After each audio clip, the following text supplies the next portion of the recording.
오늘 시편 4편에 마음에 두신 기쁨이 있기를이란 제목으로 은혜를 같이 나누겠습니다. 이 시편 4편은 어제 했던 3편하고 짝을 이루는 내용인데, 이 3편이 아침의 시라고 한다면 4편은 이제 저녁의 시라고 그렇게 불림받습니다. 어제 살펴본 내용처럼 대적 앞에 부르짖는 그 기도를 통해서 이제 그 기도의 영적인 열매를 이제 4절에서는 고백하면서 지은 그런 내용이 됩니다. 1절을 다시 한번 본다면, 내 의의 하나님이여 내가 부를 때 응답하소서. 곤란 중에 나를 너그럽게 하셨사오니 내게 은혜를 베푸사 나의 기도를 들으소서. 하나님을 부르는 여러 가지 명칭이 있을 건데, 특별히 다윗이 의의 하나님 이렇게 부릅니다. 성경은 그 구절 하나하나가 참 깊은 의미를 주는 것인데, 그 부분에 대해서 이제 깊이 이해를 하지 못하면 수박 겉핥기식의 통독이 되어버리는 바람에 진의를 놓치게 되는 경우가 많습니다. 의의 하나님이라고 부르는 경우가 흔치 않단 말이에요. 뭔가 이게 심정적인 이유가 있었던 것입니다. 창세기에 보면은 18장 19절에 아브라함에게 하나님이 하신 말씀 중에, 내가 그로 그 자식과 권속에게 명하여 여호와의 도를 지켜 의와 공도를 행하게 하려고 그를 택하였나니 이는 나 여호와가 아브라함에게 대하여 말한 일을 이루려 함이니라. 이런 기록이 있습니다. 그를 택해서 의와 공도 이런 표현 좀 애매하죠. 하나님의 도를 지켜서 의와 공도를 행하게 하려고 택했다. 그러니까 우리도 마찬가지로 하나님이 택하시고 나서 우리가 인생을 살아가면서 그 의와 공도를 행해야 된다라는 걸 말씀하시는 취지인데, 그 의는 뭐고 공도는 뭐냐 이제 이거죠. 이게 새벽부터 이제 공부하듯이 설교를 하면 힘드니까 우리가 이제 알아들어야 될 그 개념만 한번 잡고 갑니다. 의, 공도 이런 표현들이 둘 다 비슷한 말입니다. 여러분 뭐 의롭다 그러면 대강 상식선에서 아는 말이죠. 의롭다라는 말은. 방금 읽은 이 창세기에서 의와 공도라고 할 때 그 의에 해당하는 히브리어가 체다카라고 하고, 공도에 해당하는 히브리어는 미슈파트라고 합니다. 둘 다 의라는 뜻을 가지는데, 저번 주에 제가 잠시 언급해드린 수직적, 수평적 이 개념을 이제 조금 도입을 해본다면 쉬워집니다. 그냥 미슈파트, 즉 공도라고 하면은 이건 수평적입니다. 보통 이제 정의롭다 이렇게 말하는 거죠. 정의라는 것이 원래 이렇게 수평적인 겁니다.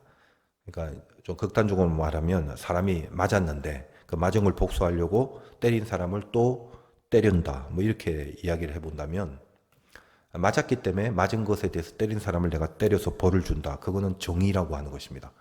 그러니까 벌을 주지 않거나 마땅한 처벌이 없다면 뭐 계속 사람을 때리고 살 수 있을 것 아니겠습니까? 그래서 맞은 만큼 다시 때리는 것. 이게 수평적 질서를 유지할 수 있는 그런 개념이 정의입니다. 정의. 즉 이걸 공도 이렇게 표현을 했다는 것입니다. 미슈파트가 그런 겁니다. 자, 그런데 체다카 이거는 이제 수직적입니다. 맞았지만 참고 용서해주는 그런 의라는 것도 있을 것 아니겠습니까? 그때는 이제 체다카라는 의가 됩니다. 저번에 그 신명기에서 전당물에 대한 법령이 있지 않습니까? 해질 때는 돌려주라. 그래야 이제 그 옷을 덮고 추운 밤에 잘 수 있다라는 거, 그거 기억나시죠? 자, 그렇게 하면 그 일이 네 하나님 여호와 앞에서 네 공의로움이 되리라. 이렇게 기록이 되어 있습니다. 그때 그 공의, 그 단어가 체다카입니다. 빌려준 것에 대해서 전당을 잡는 거, 이건 나쁜 게 아닙니다. 뭐 빌려준 것도 굉장히 잘한 일인데 거기서 손해를 안 보려면 전당을 잡는 건 그건 뭐 의로운 거죠. 그건 그런 식의 의라는 것은 미슈파트가 됩니다. 수평적. 그런데 그 안에 자비와 긍휼이 들어가서 미슈파트보다 더 높은 경지의 의를 행하는 것, 그 의가 체닥합니다. 다윗이 오늘 부른 하나님은 미슈파트의 하나님이 아니라 체다카의 하나님입니다. 내 의의 하나님이요. 거기 의가 히브리어로 체다카라고 적혀져 있는 겁니다. 자, 그래서 이걸 얼핏 잘못 생각하면 다윗이 의의 하나님, 그러니까 뭔가 그 좀 잘난 구석이 많고, 다윗이 신앙이 좋고 의로운 자라서 하나님을 저렇게, 자, 의로우신 하나님, 나도 의로우니까 우리끼리 뭐 한번 해봅시다. 내 의의 하나님이요. 이렇게 부르는 거 아니냐 싶겠지만 이게 그렇지 않다는 거예요. 원문의 의미가.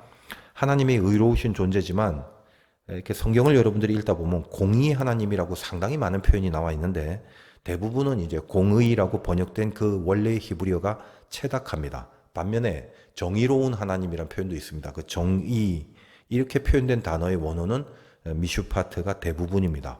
그래서 이제 여러분이 성경을 읽으면서 이렇게 정의, 공의 등등 이렇게 뭔가 이 비스무리 짭짭한 단어들이 굉장히 많이 나오는데 그걸 뭐 일일이 다 그때그때마다 살펴볼 수는 없으니까 정의와 공의라는 식의 이 표현으로 하나님을 논할 때는 방금 말씀드린 의미를 염두에 두시면은 성경이 말하고자 하는 의도를 좀 더 이제 깊이 있게 이해하실 수 있으실 겁니다. 정의 이러면 수평적인 의, 미슈파트, 공의 그러면 수직적인 의, 체다카. 그래서 하나님은 정의의 하나님이시기도 합니다만 대부분은 공의의 하나님 이렇게 불려지고 그렇게 기록되는 적이 훨씬 많습니다.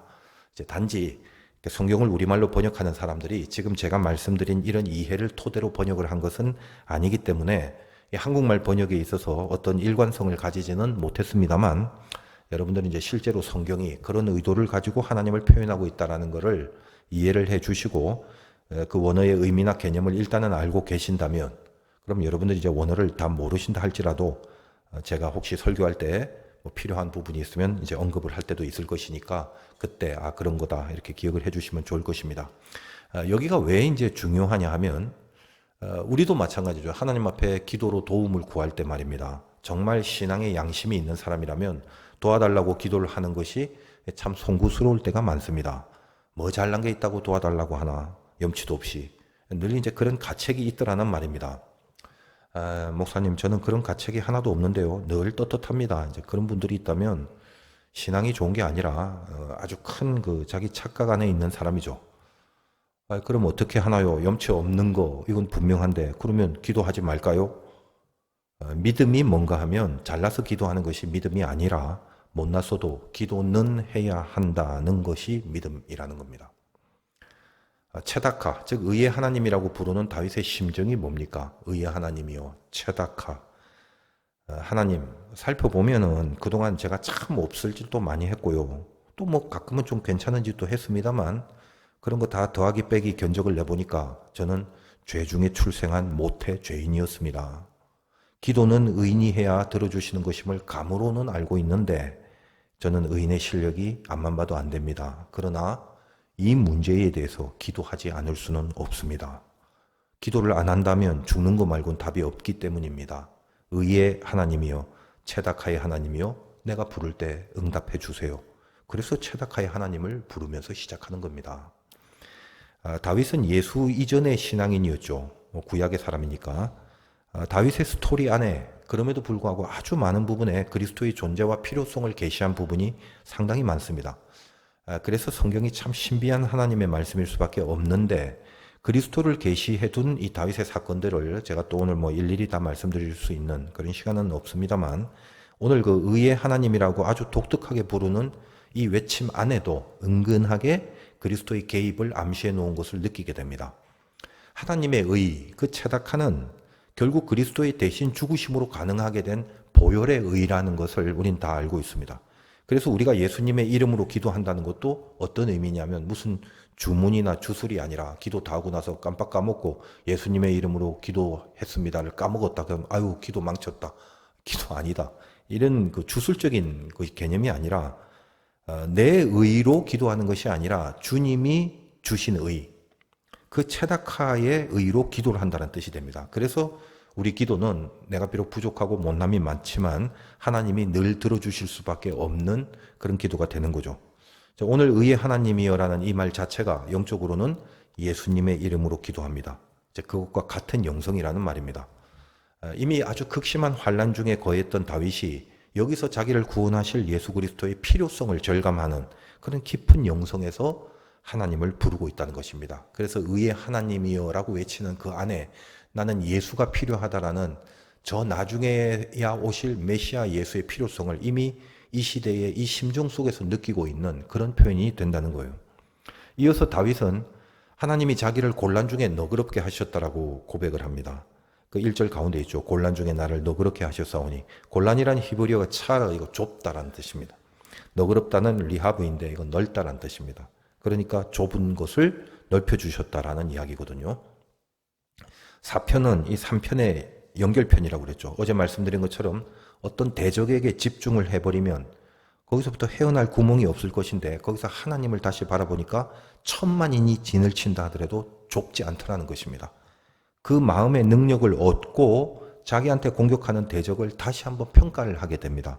그것이 이제 그 밑에 나오는 2절의 내용입니다. 2절 보니까 인생들아, 다윗을 대적한 사람들을 특별히 겨냥한 말이죠. 다윗 개인의 대적이라기보다도 하나님을 믿지 않고 또 불신앙의 삶을 살아가는 자들을 향해서 말하는 것입니다. 어느 때까지 나의 영광을 받고 욕되게 하며 헛된 일을 좋아하고 거짓을 구하려는가, 이렇게 이야기를 하죠. 이 영광을 받고 욕되게 하고라는 말은 다윗 개인의 입장에서 보면 압살롬이 아버지 다윗을 반역해서 아버지가 자기 왕궁을 떠나게 함으로써 다윗의 영광을 욕되게 한 거죠. 그리고 헛된 일을 좋아한다. 기름 부음도 없이 그냥 쿠데타를 일으켜서 왕의 자리를 차지하는 거, 이게 헛되단 말이에요. 그거는 하나님이 인정하지 않는 자리인데 그런 식으로라도 왕의 자리를 구하려고 한다. 그 헛된 것을 위해서 이 짓을 하는 게 얼마나 어리석냐라는 말입니다. 그리고 거짓을 구한다. 거짓말로 여러분 그 스토리를 이제 나중에 성경을 통해서 이제 읽어보면 아시겠지만 다윗이 왕권을 나한테 줬다라고 이렇게 거짓으로 민심을 회유하고 백성을 미혹하는 그런 사건이었죠. 그래서 지금 다윗은 자기를 대적하는 세력을 향해서 너희들이 갖고 있는 죄성, 영광을 욕되게 하고 그리고 그 헛된 일을 좋아하는 그리고 거짓을 꾸미는 이런 이 세상적인 죄성을 지적을 하고 있는 것입니다. 부르짖는 기도를 통해서 이 좁은 곳에서부터 넓은 곳으로 영적인 확장이 다윗의 마음속에 이루어지니까 그 다음에는 그들에게 드디어 하나님의 메시지를 주는 경지가 된 거죠. 3절 보면은 여호와께서 자기를 위하여 경건한 자를 택하신 줄 너희가 알지어다. 내가 그를 부를 때에 여호와께서 들으시리로다. 하나님이 경건한 자를 택했다. 그가 누구냐? 다윗 자기를 말하는 겁니다. 내가 그를 부를 때 여호와께서 들으신다는 겁니다. 이제 여기에 아주 오묘한 이중성을 보여줍니다. 다윗의 입장에서만 이해를 한다면 3절의 내용을 우리가 지금 이해하는 것입니다. 하나님이 택한 백성, 여호와께서 자기를 위하여 경건한 자를 택했다는데 택한 백성? 그게 뭐냐? 택한 왕이 난데 하나님이 나를 택했으니까 나 굉장히 대단한데 그 택한 내가 부르면 하나님은 기도를 들어주신다. 그러니까 너희들 그 욕되게 하고 헛된 일하고 거짓 구하는 거 그런 죄들 저지르지 말거라. 1차적으로는 그런 의미로 받아들일 수 있습니다. 근데 이제 우리말 번역으로만 본다면 내가 그를 부른다라고 할 때 3절에 내가 그를 부를 때 내가 누군가요? 당연히 다윗이죠. 그럼 그 다윗이 그를 부른다. 그는 또 누구예요? 앞에 보니까 하나님이 택하신 경건한 자를 말하는 거죠. 그러면 그 경건한 자는 다윗이 자기 자신인 것처럼 말을 했는데도 불구하고 동시에 내가 그를 부른다. 다윗인 내가 나를 부른다. 이런 말인가요? 바로 이런 식의 영성이 다윗의 시편에 아주 많이 흐르고 있다는 것입니다.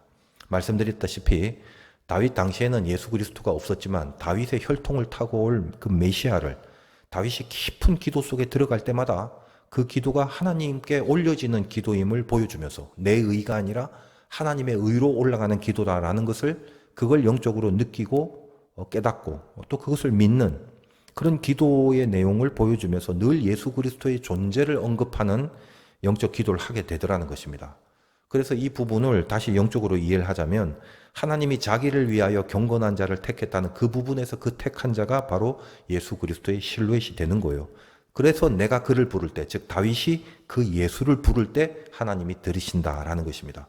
그래서 처음 말씀드린 것처럼 예수님의 이름으로 기도한다라는 내용이 되는 거죠. 그래서 의의 하나님을 부르고 시작하는 겁니다. 이후에 이제 저들에게 가르침을 주는 것이 4절입니다. 4절을 보면 너희는 떨며 범죄하지 말지어다. 자리에 누워 심중에 말하고 잠잠할지어다. 죄짓지 말고 이제 좀 잠잠히 침상에서 한번 생각해봐라. 너희들이 하는 그 헛된 거, 영광 욕되게 하는 거, 거짓하는 거, 너희가 지금 하는 게 이게 죄인 줄 좀 깨달아야 된다. 그래서 5절에 의의 제사를 드리고 여호와를 의지할지어다. 이것도 이 의는 체다크죠. 너희 죄를 하나님께 이렇게 고하고 그 자비와 긍휼을 입어야 된다. 그래야 살 수 있다. 이런 말입니다. 그렇게 그들의 대적을 통해서 하나님의 뜻과 메시지를 전하게 되는 경지까지 온 거죠. 그래서 6절 보겠습니다. 여러 사람의 말이 우리에게 선을 보일 자 누구냐 하오니 여호와여 주의 얼굴을 들어 우리에게 비추소서. 그러니까 많은 사람이 말하는 게 이렇게 말한다는 거예요. 야, 지금 이 판국에 무슨 선이 있어. 여기 무슨 선한 게 어디 있냐. 그럴 경우가 있다라는 거예요. 우리 어제 했던 3편의 2절과 같은 맥락이죠. 2절 뭡니까? 3편의 2절은 많은 사람이 나를 대적하여 말하기를 그는 하나님께 구원을 받지 못한다. 그렇죠? 이 판국에 뭐 선한 게 있겠어? 동일한 것입니다. 너 하나님 앞에 구원받지 못해. 네 모양을 봐라. 지금 이게 지금 구원 얻은 자의 몰골이냐? 그러고 있는 거예요. 그러니까 대적만 본다면 지금 이런 식으로 말하는 게 맞아. 과연 이렇네라는 마음이 들겠죠. 좁아지면 하나님은 안 보입니다. 그러나 3편, 4편 연결하여 우리가 어떤 영성을 알 수 있습니까? 그때 하나님이 얼굴을 들어 우리에게 살아계심을 좀 비춰달라라고 기도하는 것입니다.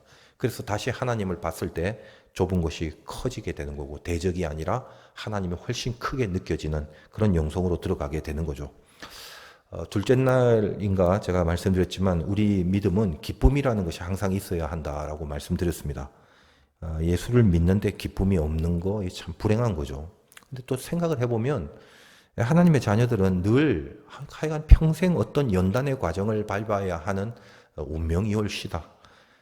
그래서 체감이 되는 정서는 기쁨보다는 슬픔과 아픔들 이런 게 더 큰 것 같이 사실 느껴집니다. 체감이 되는 건. 예수 믿는다면은. 그럼 우리는 언제쯤 기뻐지려나? 이 슬픔이 언제쯤 끝나야 또 기뻐질 것인가? 등등. 그런 식의 소망을 우리가 가질 수는 있습니다만 그것이 성경적인 것은 아닙니다. 말씀드린 바 있는데 항상 기뻐하라. 그 기쁨은 주 안에서 하나님이 바라시는 내용이지 않습니까? 그러니까 주 안에서라는 전제가 중요하다는 거예요. 우리의 기쁨의 이유, 나는 뭐 때문에 기뻐하는가? 이 기쁨의 이유가 세상 사람들과 다릅니다. 달라야 합니다. 이걸 구별이라고 하는 거예요.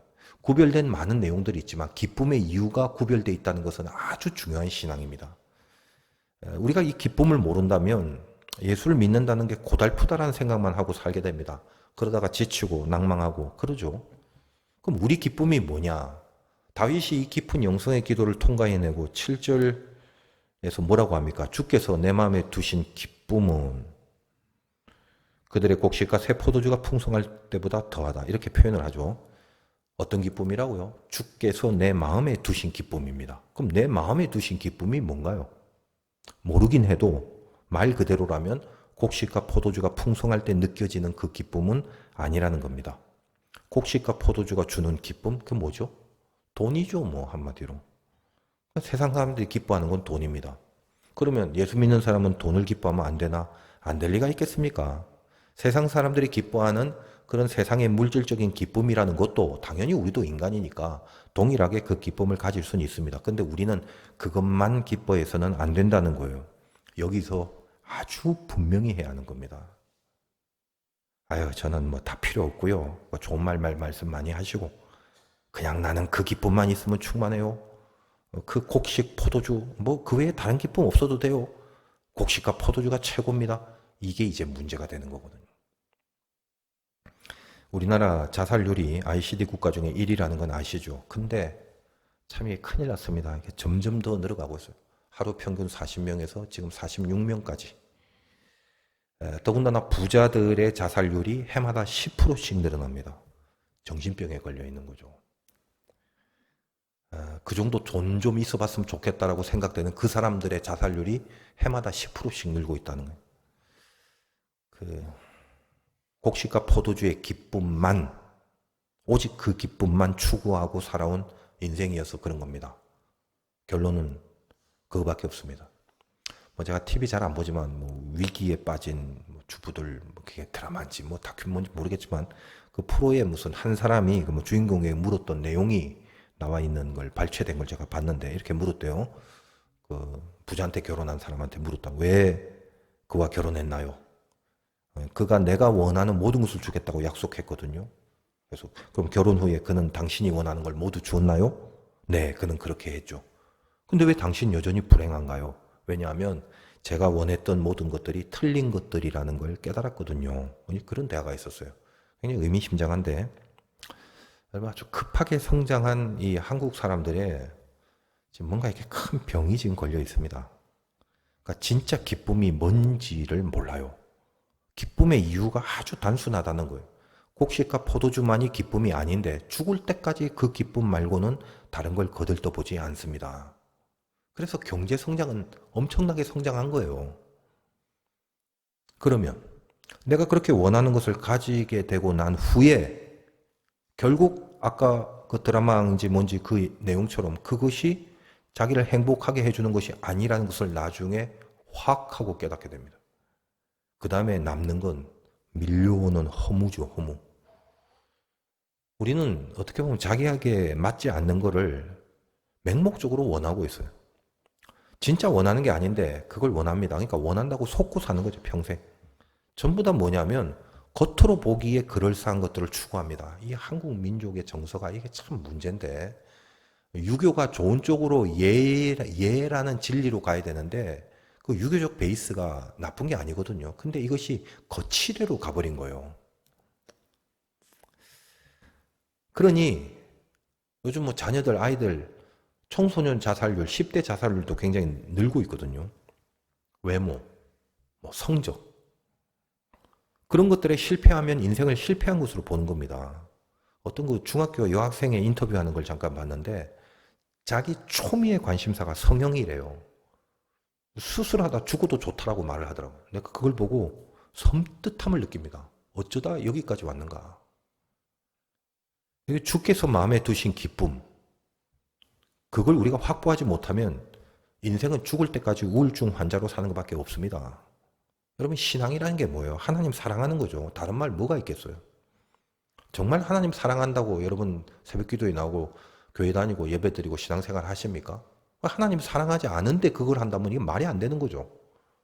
신앙의 궁극의 내용은 하나님 사랑하는 건데, 하나님이 나를 사랑하시기 때문에 그의 아들인 예수를 십자가에 못 박아 죽이시는, 희생을 치르고서라도 나를 사랑하시기로 작정하신 그 대상이 바로 나고, 그래서 나는 그 하나님을 사랑하는 이 사랑과 사랑의 관계, 이것이 하나님과 나의 신앙입니다. 그 하나님을 나도 사랑하는 거, 그게 믿음이고 신앙이죠. 그러면 그 사랑이 있는 자들이라면 여러분 마음에 생겨져야 될 기쁨의 이유, 그게 뭐가 돼야 됩니까?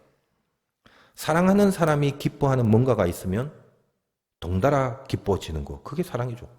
내가 사랑하는 사람이 기뻐하는 게 뭔가, 그걸 알면, 그래서 그걸 갖고 기뻐하면 나도 덩달아 기뻐지는 거, 이게 사랑이다 이 말이에요.